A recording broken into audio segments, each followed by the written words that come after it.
DJing is a reactive performance of visuals to music. You don't just live through a musical performance, we see it. It's about the performance, it's about the moment, about the happening, and then it's kind of gone. It started as just trying to define the look of music visually in its shape and form and colour and stuff like that. Got no real limits or boundaries. It was a chance to put your work out without having to deal with TV channels and all the rest. With sort of visuals in clubs now, I think you have to push it a lot more to get a reaction. It's not uncommon to go into any club now and have somebody who's kind of alongside a top DJ VJing now, and that being as relevant as the music. I'd say what's influenced me is actually the Hacienda.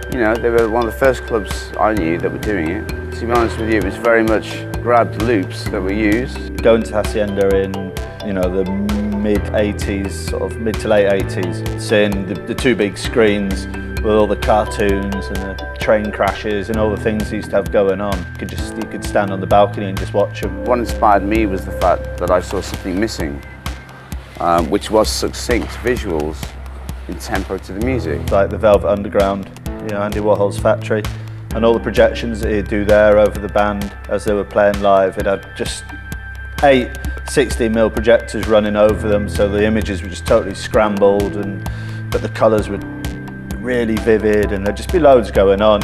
I remember when we first started studying, you'd read bits and pieces in some film magazines and things about light surgeons and vegetable vision, and I think at the time they seemed to be pushing it the most, again using film and film loops and working into it.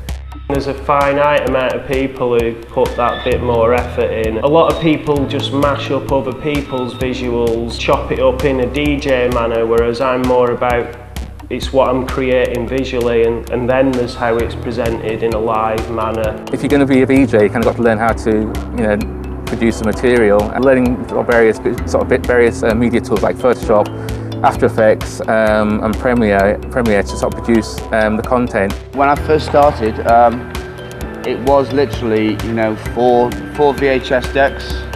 It was rewind controllers. It was like tapes. It was a tape on the one arm, tape on your mouth, switching back. It was all very, very hands-on. Which doesn't mean to say now that the technology isn't that. It's technology now is that I have clips under my arms and clips in my mouth and clips on my fingers, and I've got more control. It's just increased by 100-fold, really.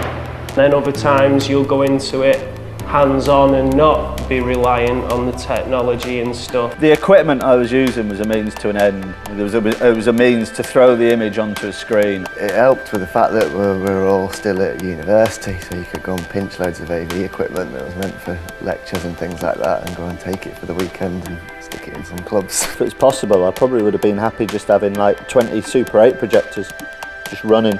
You could actually entwine technology and content really cleverly, bring in live compositing where you're sitting live performance within multi-layered animation.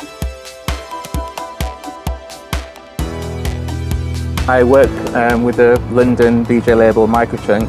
We're here in Manchester and we've just completed a 2-day festival held at the GMEX called Industrial Resolution, which was the largest high-definition picture projected in Europe. Live DJing, live visuals, that art form as part of the Manchester International Festival to kind of help build a bridge between art and visuals, which are mainly club-based, and also to celebrate clubbing as a big part of Manchester's history. The conception of producing such high-resolution performance was down to the fact that we could now utilise new technologies that we were beta testing for the event, notably the Hypnotizer. We're virtually playing a visual instrument live. I mean, some of the sort of visual grammar kind of borrows a lot from sort of traditional cinema, and sort of people already have an inherent kind of knowledge of kind of how to read images and what images kind of mean and what they can provoke. Because we want to go, not just for the music, but also to, well, at least now sort of see something visual.